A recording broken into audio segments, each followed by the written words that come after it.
The Trumpet Daily with Stephen Flurry.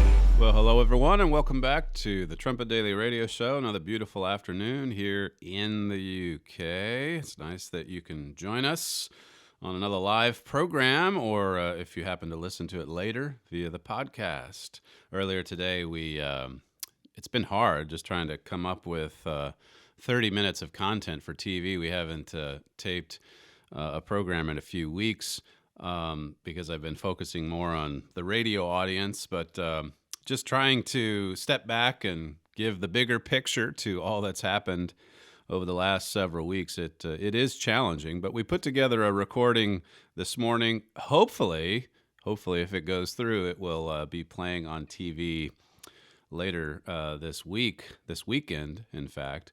If not, we'll certainly have it up at our website as well, and we might even play it tomorrow if I don't get in here to record a segment in advance for tomorrow, which happens to be the last day of Unleavened Bread.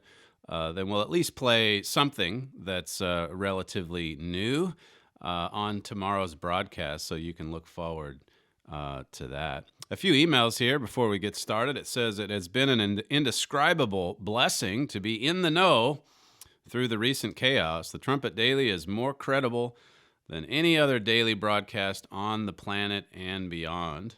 So that comes from one of you listeners. Another one from a 10-year-old listener who's probably listening right now with her family says, I emailed you because I want to say keep up the good work. Every morning we watch your wonderful Trumpet Daily. It has been so amazing to know what has been going on around the world. It's neat to see how God has been using President Trump. So that comes from a 10-year-old listener. And then the last one here, very short and succinct, it says, your model is the truth, and therefore will receive zero traction. So our model, Sam, our model is not going to be quite as popular as Dr. Ferguson's, Dr. Birx's, Dr. Fauci. They've got models that they're changing the world right before our eyes. Our models are, they're the truth, as this listener brings out. But that's why they're generally buried away beneath the noise. Well, speaking of noise, there was quite a bit of it at President Trump's Corona Task Force briefing yesterday. And I'll just say this. There are no press briefings on earth quite like those that involve Donald Trump.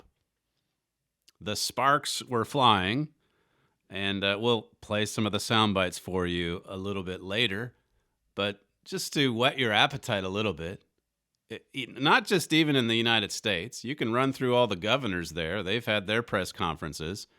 Governor Newsom in California, Governor Cuomo, of course, his conferences probably get the most attention outside of the president's. Governor DeWine in Ohio. But even internationally, does Boris Johnson get up before a panel of reporters who are all just openly and blatantly hostile to everything that prime minister stands for? And Mr. Johnson has to come out and he has to be ready, loaded for bear, ready to fire away just to defend his record. I don't know. I'm not in all those press conferences around the world, but I suspect it's very different. What about the Prime Minister of Italy? That country has had its share of deaths due to this crisis. Has the Italian Prime Minister, has he been pinned down? Have they badgered him with questions about how he wasn't prepared for the crisis, what he didn't do? It seems like it's all reserved for the President of the United States. We'll get to some of those sound bites in a moment. First, a bit of news here in the UK. It was announced by the Times, well, at least the Times is reporting that the government's going to extend the lockdown here in the UK to May the 7th. Now, if you look at the models that actually have data in them, it has leveled off. The curve has certainly flattened.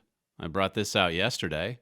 Just even with the empty hospitals. I have another story here in a moment about how many beds Something like 40% of the beds in the UK empty. That's right. There has not been a run on the hospitals. The curve has certainly flattened, and the lockdown has been extended 3 more weeks. This is what's really astounding to me. This is from the Telegraph. It says a YouGov poll published on Monday showed little appetite for an immediate lifting of social distancing measures imposed by Boris Johnson. Little appetite. Notice the headline there. If the government thought imposing lockdown would be difficult, convincing the public to end it will be just as tough. The public's getting used to it. Well, the public, they were scared to death, right? We were told that millions were going to die. And judging by the way people are being very careful at the supermarkets, even on walking paths outside of Edstone, making sure you're two full meters away from another human being. And this is what we've become accustomed to. These are measures, by the way, that just 4 or 5 weeks ago would have been considered the unthinkable. Nobody would have considered this. Nobody would have seriously talked about or put in place a total lockdown, house arrest. Now, I guess it's just kind of the new normal. It says a YouGov poll published on Monday showed huge support for the stringent social distancing measures imposed by Boris Johnson. Now, this is something that actually has caught his administration by surprise. They've been surprised that the majority in Britain fully support it. And they have little appetite, it says, for an immediate lifting of curbs that had seemed inconceivable only a few weeks ago. It says ministers have been taken aback by just how obedient the public has been. Businesses that could have remained open throughout the crisis, like Greg's and McDonald's, were forced to shut down under the pressure from customers. So these businesses, these restaurants, considered to be essential, I guess, initially by the government. Well, even their customers are saying, "Hey, you need to shut these businesses down." And so businesses are hurting. The British economy is hurting. And Boris Johnson's administration is now itching to get people back to work, but according to this poll, they're not so ready to go back yet. It says here they were forced to shut down under pressure from customers, and estimates of 20% of children attending school proved to be way out. The actual figure has been below 2%. So it's just a total shutdown. They asked for it, and, well, they got it.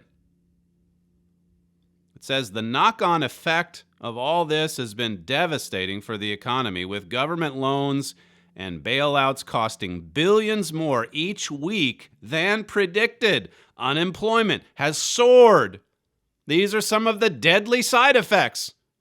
And now you've got some of these other governments, they don't have the reserve currency of the world like the United States. And I'm not saying that's going to keep the United States from crashing. It eventually will. My point is that they can't just go off and print all this money like the Fed can do in the U.S. So they're scrambling now.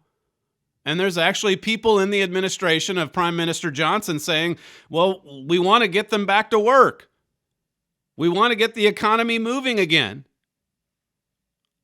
But they don't have the courage to do what's right because they've got to wait for public opinion. Until public opinion is in their favor, and it's obvious, they really can't do anything. So, well, 3 more weeks. The cure is worse than the disease. It certainly is. And we're seeing evidence of that every day now. And it's going to be more obvious as we go. There's an economist in the U.S., Scott Grannis, he wrote at his blog, the shutdown of the U.S. economy will prove to be the most expensive, self-inflicted injury in the history of mankind. The most expensive self-inflicted injury. Trillions and trillions. And they're talking about trillions more. We got to get the infrastructure built as well. This is the way out. Quantitative easing. Well, President Trump's looking like he wants to. In fact, there's almost a race to reopen now in the U.S. And then this tug of war. Who has more power, the president or the governors? The president came out yesterday and what was the term he used? That he had total authority. Oh, that set the media into a frenzy. And the governors aren't happy to hear that kind of language. So the governors, I think it was led by Governor Cuomo in New York, getting together with 5 or 6 other governors, talking about when to phase it in. And then President Trump, according to Fox News here, it says, President Trump, who previously warned on Twitter that the country's efforts to halt the spread of coronavirus cannot be worse than the problem itself, appears poised to begin reopening parts of the economy as unemployment soars to depression-era levels, and residents of several states chafe under orders to stay in their homes. So maybe it's a little bit different in the U.S. In any event, I think one thing that's going to be very similar, whether it's the UK or the US, is the challenges that are there when you decide to reopen it or restart it. They are difficult. They are sizable. This one here from the Wall Street Journal regarding the governors, it says, Trump says federal government, not governors, will make the final call on sending Americans back to work and reopening closed businesses. And then this from the South China Morning Post. It says, U.S. President Donald Trump said his administration was close to completing guidelines for states to reopen parts of the economy closed last month to slow the spread of COVID-19. And he asserted total authority to order such moves. And it quotes him saying, I've been having many discussions with my team and top experts, and we're very close to completing a plan to open our country, hopefully even ahead of schedule. So it's looking like it may be, at least in some form, at least with part of the country, that it may even be before May 1st, which is something the Democrats do not want to see. They are all in on bringing the economy to a depression level of unemployment, food lines, and so on. They're all in.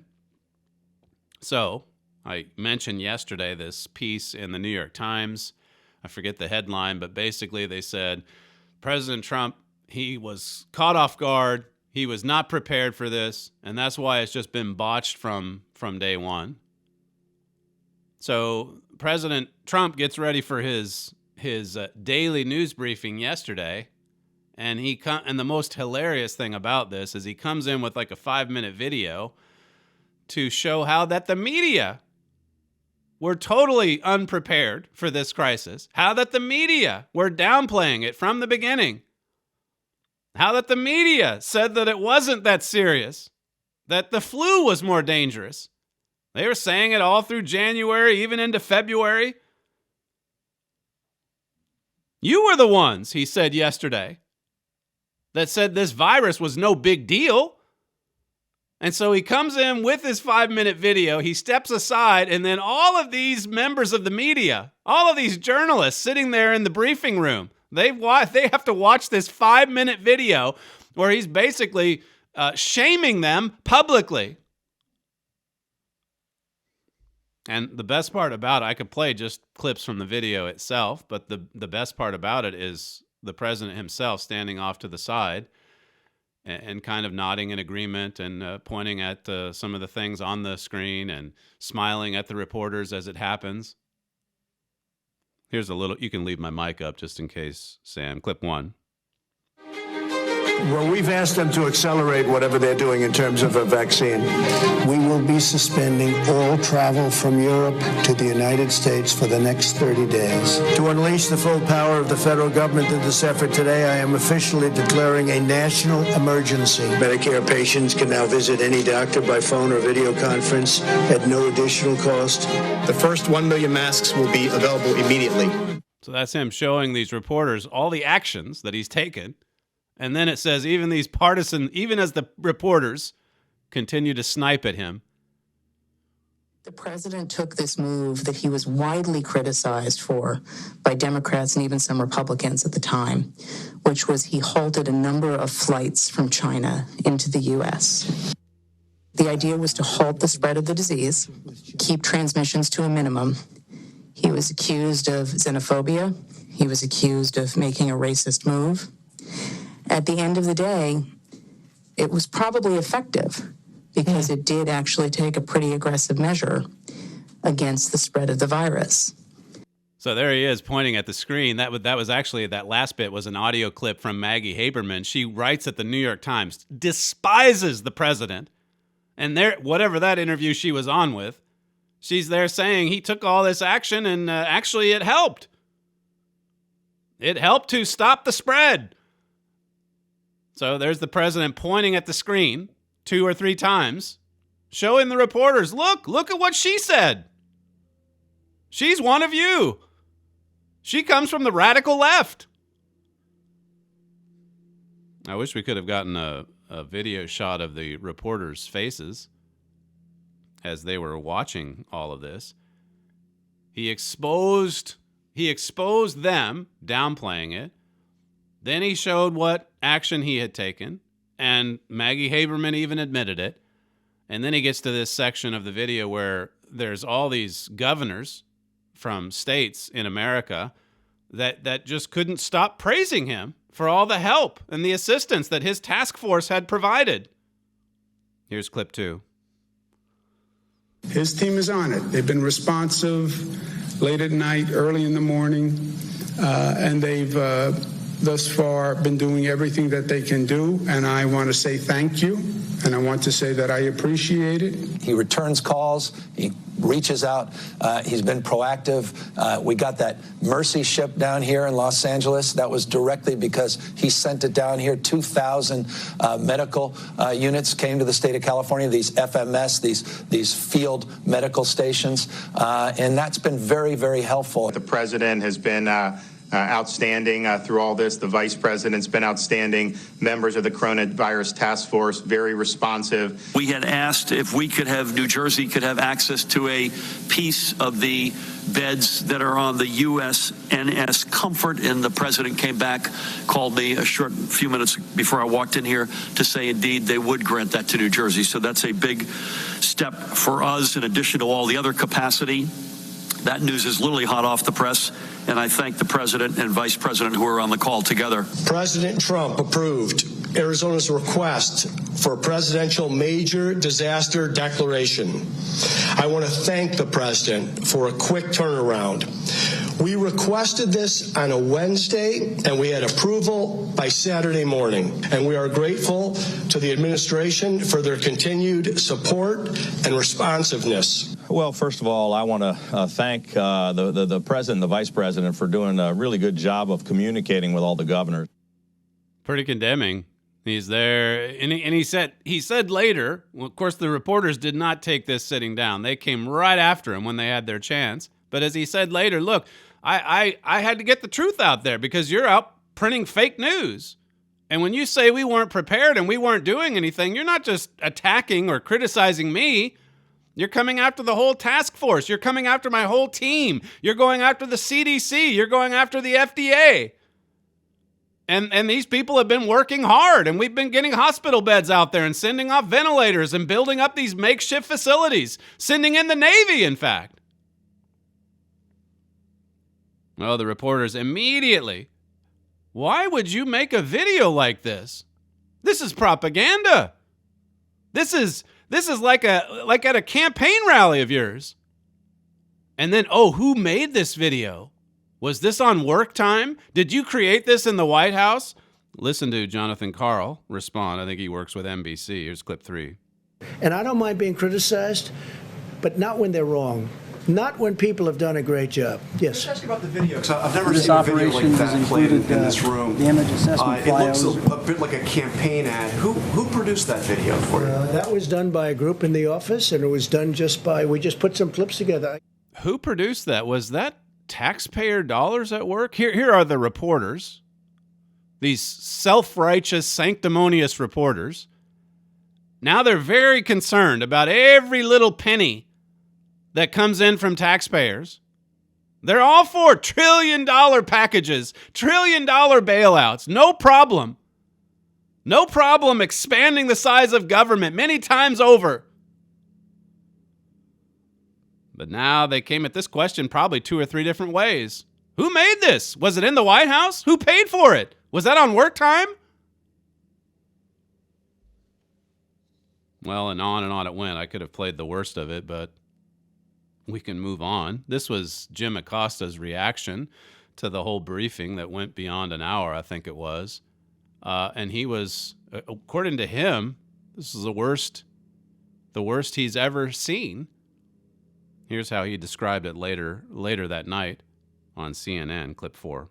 And I have to tell you, that is the biggest meltdown I have ever seen from a president of the United States in my career. I don't think a reasonable person could watch what we just saw over the last hour and conclude that the president is in control. He sounds like he is out of control. And he was ranting and raving for the better part of the last hour during that news conference. As John King was just saying, he's claiming that he has authorities that he doesn't have.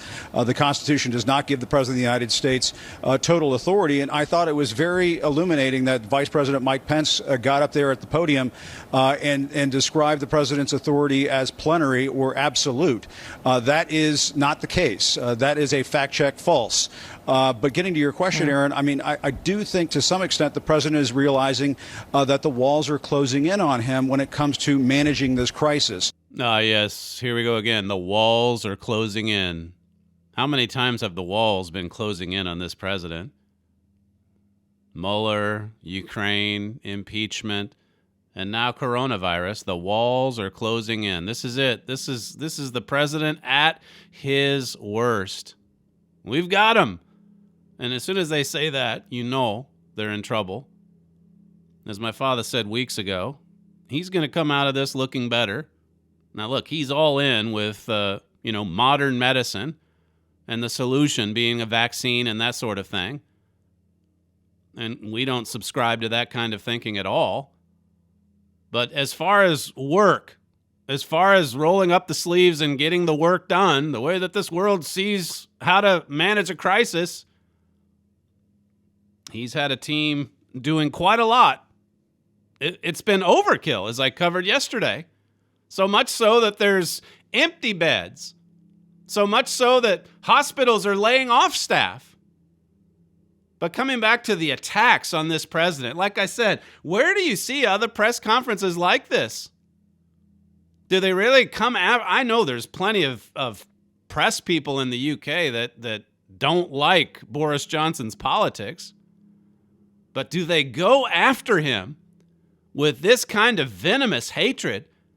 What about Governor Newsom in California? When he sits down for his press conferences, do they just come after him right away? Or do they sit there and let him just go on and on with these eloquent speeches? Well, when you understand the prophecy about Jeroboam and also the exposure, how he's exposing this evil, this radical left, the fake news, as he calls it, and they hate being exposed, most of all. But look, the numbers, in this case, as I've covered on this program, the numbers are on the side of the president. So he's going to be able to get through this crisis. Let's just project ahead a few days, another week, another 2 weeks. The number of deaths, it's going to be much lower than what was originally projected. It's like one commentator, I forget who it was, we used it on this program, but he made the point that if you're going to try to hang this on President Trump's neck, this crisis, he was caught off guard. He wasn't really prepared or ready. But then when you get through to the end of it, and we all see that it wasn't as bad, not nearly as bad, And then he can come forward and say, well, that's because of all these measures that we put in action. That's what's happening. He's going to come through this and be in a stronger position. And enough Band-Aids and such will be put on the economy to help it stay afloat for however long it needs to for the sake of God's work. And then it all comes crashing down. This from the NHS. I mentioned this at the start. Official figures state that 40.9% of acute beds are unoccupied. That's about 4 times the normal number. Remember the point we've made about socialized medicine, that generally speaking, even when there's not a global pandemic, the beds are pretty much full. The beds are pretty much full. Right now, right in the midst of a global pandemic, they're about 4 times more empty than they are during normal times. Just an ordinary flu season. 40% of them are open. 40% of them are empty. But we got to extend that lockdown another 3 weeks because you just don't know. You never know. It's, again, and I don't want to make all the same points I made yesterday, but you look at the Javits Center in New York, hundreds of empty beds. The Comfort Vessel in New York Harbor, hundreds of empty beds. I'm not sure about the vessel in San Diego, but it's probably the same because California hasn't even been hit that hard.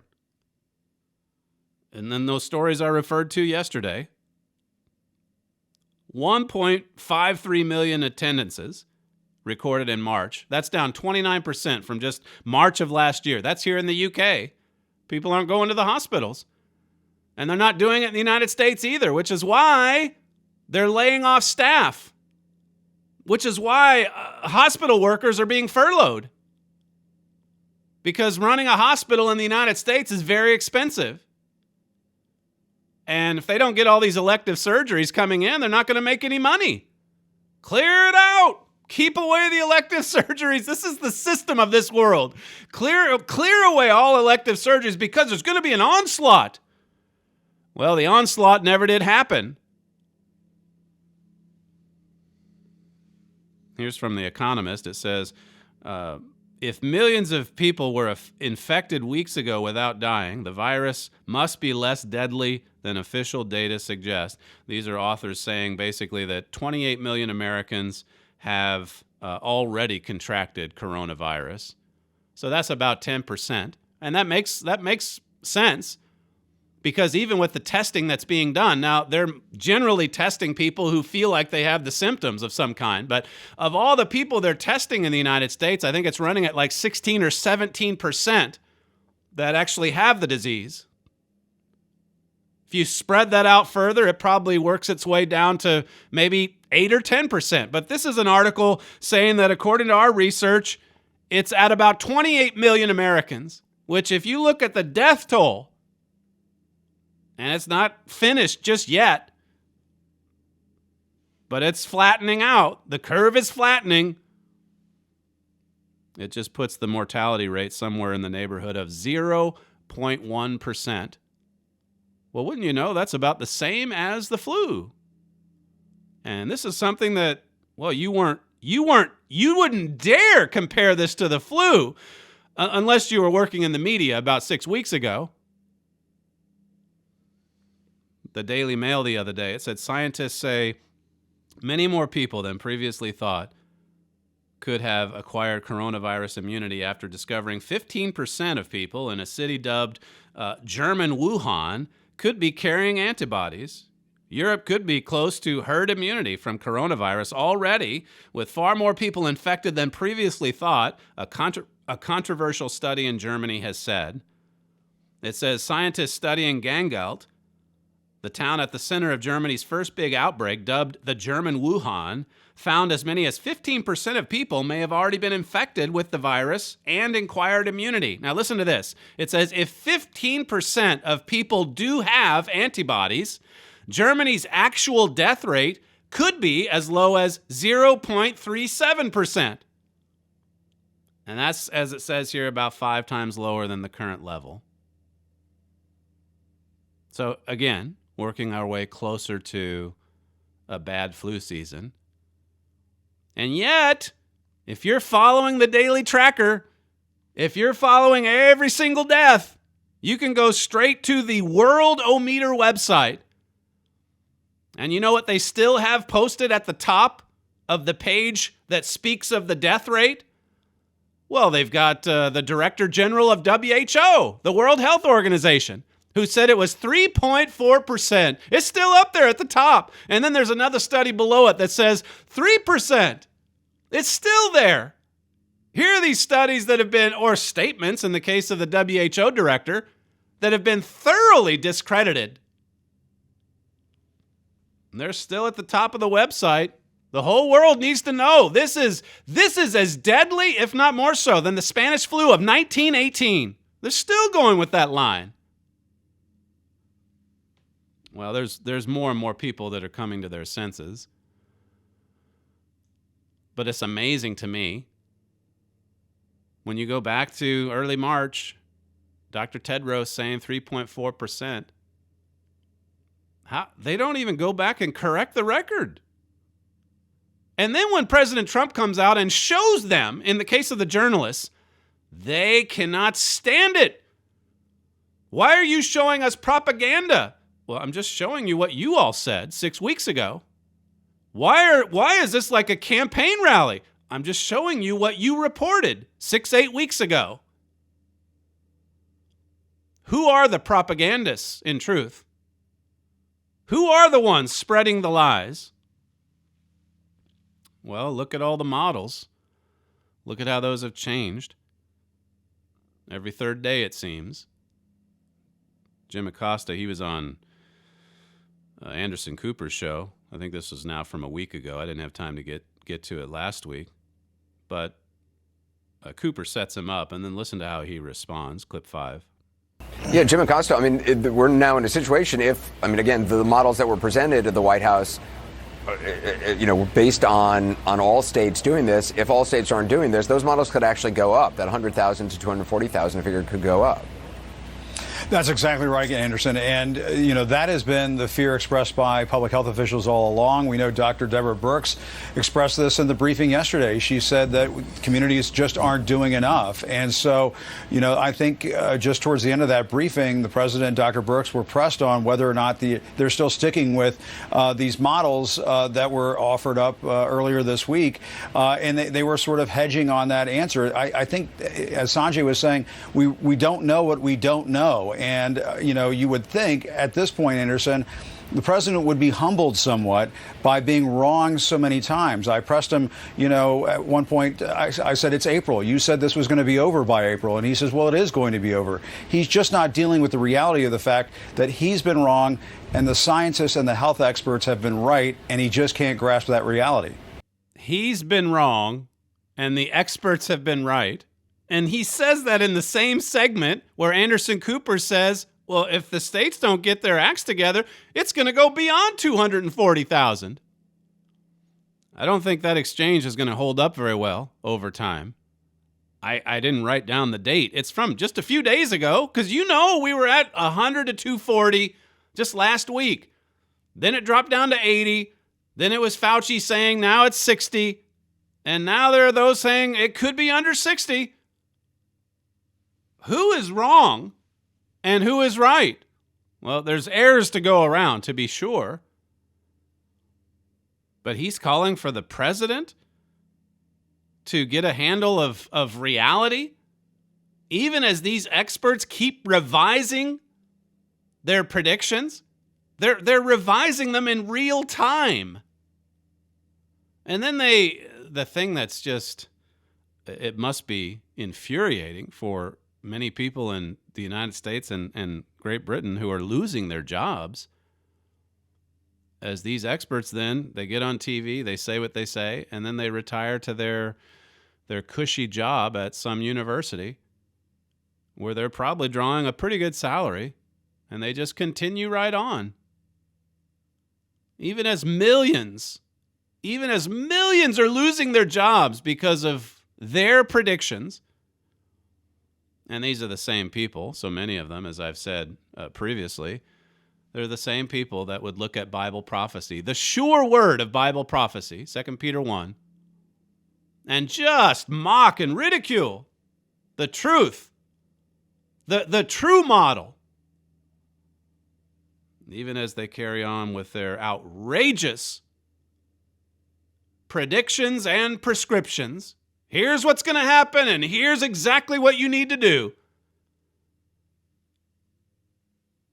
Bill Bennett, the conservative radio host, he was on Fox yesterday, looking at the numbers, something we've done quite a bit on this program. But he's talking about the numbers that have come out from those models and how that it just keeps going down. Here he is stepping back and giving a refreshing look at what's actually happening. Clip 6. Yeah, let's take a step back. The estimates now from the University of Washington, which is the model everybody's been going on, even though it's been wrong most of the time by a lot, overstating it, is now they say 60,000 people will die.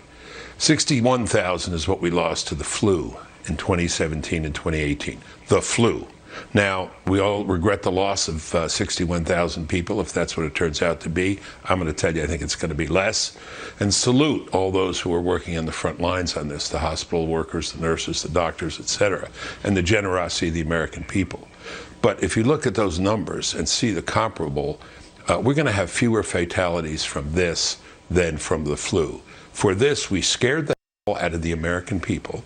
We lost 17 million jobs. We put a major dent in the economy. We closed down the schools. You heard Dr. Oz say we probably didn't have to do that. Shut down the churches and so on.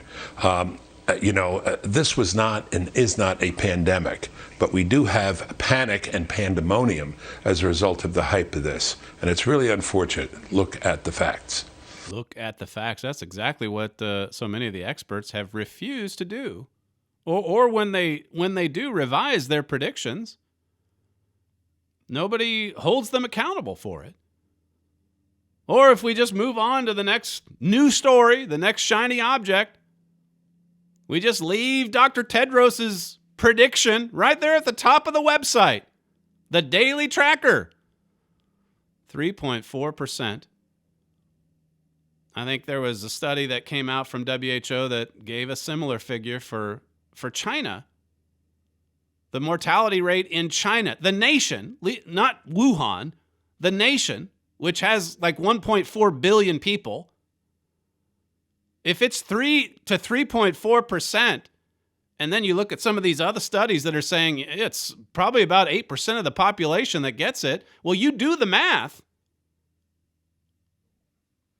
And the mortality rate would be tens of millions, maybe into the hundreds, if you consider the worldwide population. Not a pandemic, he says? Well, that's blasphemy, isn't it? Panic and pandemonium. We've seen a lot of that, even as the mortality rates continue to plummet. There was a story in the Washington Post, by the way, about the next hotspot in the United States. Guess where it is? South Dakota. Did you know this? South Dakota. If you're listening in South Dakota, beware. The Washington Post says, as governors across the country fell into line in recent weeks, South Dakota's top elected leaders stood firm. There will be no statewide order to stay home. And they don't like this at the Washington Post or at the New York Times. You'll recall the New York Times, they did this study tracking the movements of people through their phones to see how much time they were spending or how far away they were from their houses as they went to the grocery store. And they didn't like it that more people in the Southeast, all of those red states, they didn't like it that more of those people in the Southeast were venturing farther from their homes, probably because they had to drive farther to get to the grocery store. In any event, it says such edicts to combat the spread of the novel coronavirus, Governor Noem said disparagingly, reflected a herd mentality. It was up to individuals, not government, to decide whether to exercise their right to work, to worship, and to play, or even to stay at home. Look, it's not my job to shut everything down. It's the individual's choice. It says, and besides, the first-term Republican told reporters at a briefing this month, South Dakota is not New York City. Okay, seems like common sense, everything we've read thus far, right? Keep reading. It says, but now South Dakota is home to one of the largest single coronavirus clusters anywhere in the United States, with more than 300 workers at a giant pork processing plant falling ill. It says, with the case numbers continuing to spike, the company was forced to announce the indefinite closure of the facility Sunday, threatening the U.S. food supply. So now, South Dakota is not only one of the biggest hotspots as far as the coronavirus is concerned, this very meat plant is going to cause the entirety of the United States to starve to death. The U.S. food supply is threatened by this. Now, there are some other stories about the dwindling food supplies because of this pandemonium and panic. That's another story. But the bottom line, what was it that he said? Bill Bennett said, hey, let's step back. Let's look at the facts. What are the facts? South Dakota has 868 cases of coronavirus, and they've had 6 deaths. I can count them on 2 hands. 6 deaths. And this is the new hotspot. They're not going to let it go. They'll keep it going as long as they can. They're fighting and fighting and fighting to keep this story alive in the hopes that it can take down the president, in the hopes that it can bring down the economy. 2 Peter 1:19, I mentioned it. Peter says, we have also a more sure word of prophecy. So much trust. That's what we stressed on the program today. The level of trust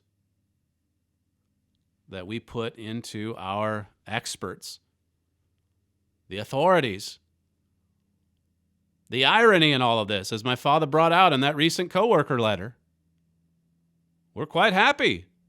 They're happy with it in the UK to have all those civil liberties suspended just for a little extra security, just for the hope that our lives, our physical lives, will be extended just a little bit longer. God wants our hope to be in Him.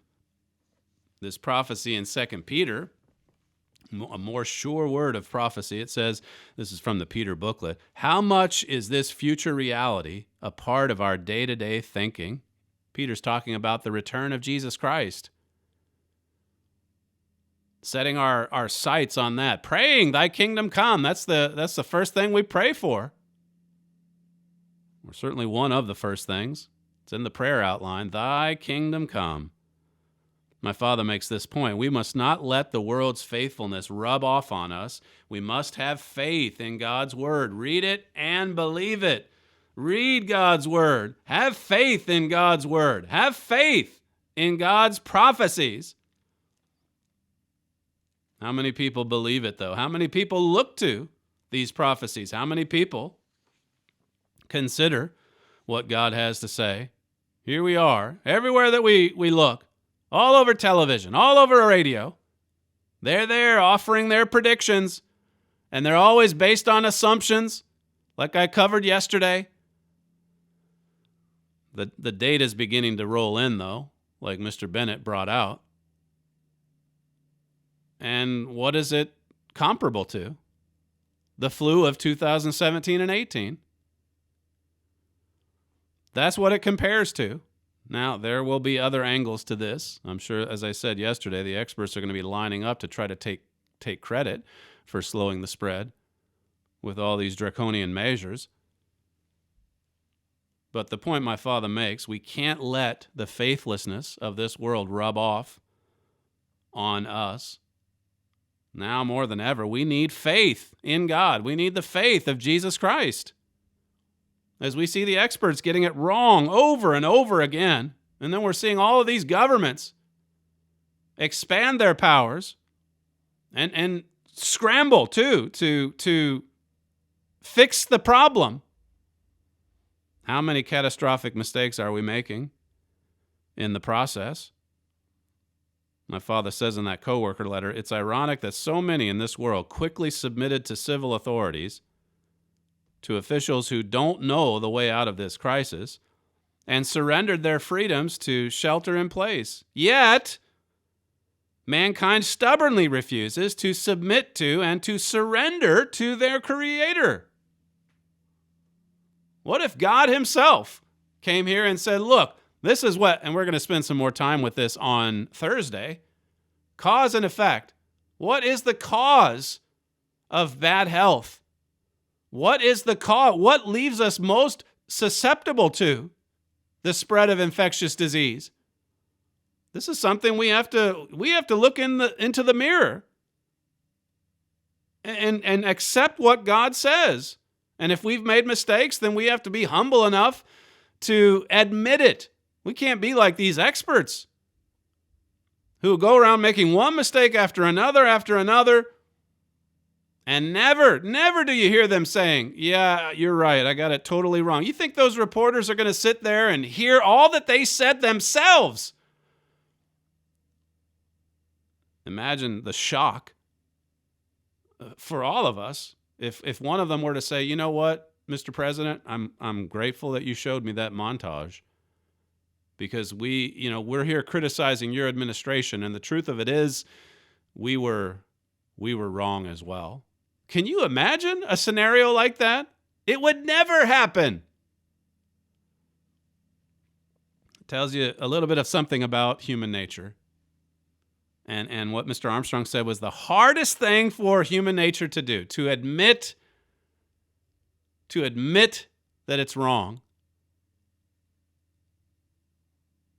Psalm 118 and verse 8. It said, well, let me just go to Jeremiah. I didn't have this in my notes, but let me just read this first. I can conclude with the psalm. I think that's a better conclusion anyway. Jeremiah 17 and verse 1, it says, the sin of Judah is written with a pen of iron and with the point of a diamond. It's graven upon the table of their heart and upon the horns of your altars. My father talks about how these sins are just carved into our hearts, carved into our minds. And it's been that way for so long. It's just habit. If God says this is the way to fix it, well, man takes the opposite approach. Man deals with the effect. Verse 5, it says, thus says the Eternal, cursed be the man that trusts in man, and that makes flesh his arm, and whose heart departs from the Eternal. Cursed be the man who trusts in the expertise of man. God says we're under a curse when we don't trust him, when we don't look to him. This is, as my father has explained, this is the fundamental lesson God's been trying to teach mankind. We think human nature is good and getting better all the time. God says it's the opposite. It's getting worse. And I have proof. Verse 7, it says, blessed is the man that trusts in the Eternal, and whose hope the Eternal is. For he shall be as a tree planted by the waters, and that spreads out her roots by the river, and shall not see when heat comes, but her leaf shall be green, and shall not be careful in the year of drought, neither shall cease from yielding fruit. And then the memory verse in verse 9, it says, the heart, the human heart, the mind, the human mind, as influenced by the devil, Ephesians 2:2, the god of this world, 2 Corinthians 4:4, who's deceived the whole world, Revelation 12:9.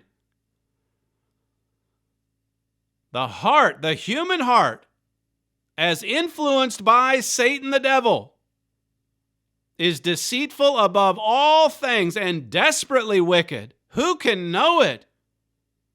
It takes a miracle from God to expose this evil.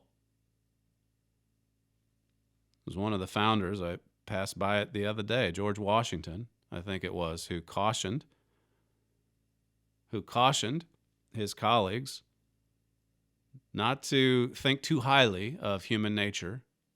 You see, these were leaders back in that day that had a better grasp of the human heart. That's why they put in place all of these checks and balances, because they knew if there weren't checks and balances on human nature, well, it would just be like a runaway freight train. Look at how quickly we just went ahead and suspended our liberties. The motto early on, it used to be, "Don't tread on me." That was early America. And now what do you see? Well, yeah, go ahead and an indefinite, a nationwide lockdown, no problem. Can't go to church? Okay, that's okay. It's happening here in the the UK as well. It's a dangerous trend. And you've got the experts coming out of their education in the expertise of physical health. They don't study the laws of health. They know a lot about the drugs and pharmacy, all that. Dealing with the effect, find the vaccine, find the drug that can fix the problem. This is what they're steeped in. The whole world is, the Western world. The heart, the human heart's deceitful above all things, desperately wicked, as it says here in verse 9. Who can know it? And then God, verse 10 says, I, the Eternal, search the heart. I try the reins, even to give every man according to his ways and according to the fruit of his doing. So we need God. We need God to open our minds. We need God to reveal the evil in our hearts so that we can get rid of it. That's what the days of unleavened bread are all about. We need the spiritual mirror that is the Holy Bible and God's law, like the Apostle James brought out. We need that mirror so that we can see what needs to be cleaned and changed and removed. Back to Psalm 118, this passage I wanted to conclude with. Psalm 118 and verse 8, it says, it's better to trust in the eternal than to put confidence in man. Yes, it is. It's much better to trust in God than to put confidence in man. It's better to trust in the eternal than to put confidence in princes even. The princes, I read that on the Sabbath edition. 1 Corinthians 2, it's the princes that cause a lot of the problems. One of our listeners sent me a verse in Job 32 and verse 9. Great men are not always wise. Isn't that the truth? They may be great. They may be powerful. They may be eloquent. They may be articulate. But they're not always wise. We have how many examples from history that make that point? The point's being made again and again. History repeats itself. In Psalm 115, God says that those who fear him and trust him, if we do that, he is our help. He is our shield. That's what we need. We need confidence in the power of God. We need confidence and faith in the sure word of prophecy. Particularly as we see so many of these prophecies, these end-time prophecies, being fulfilled before our eyes.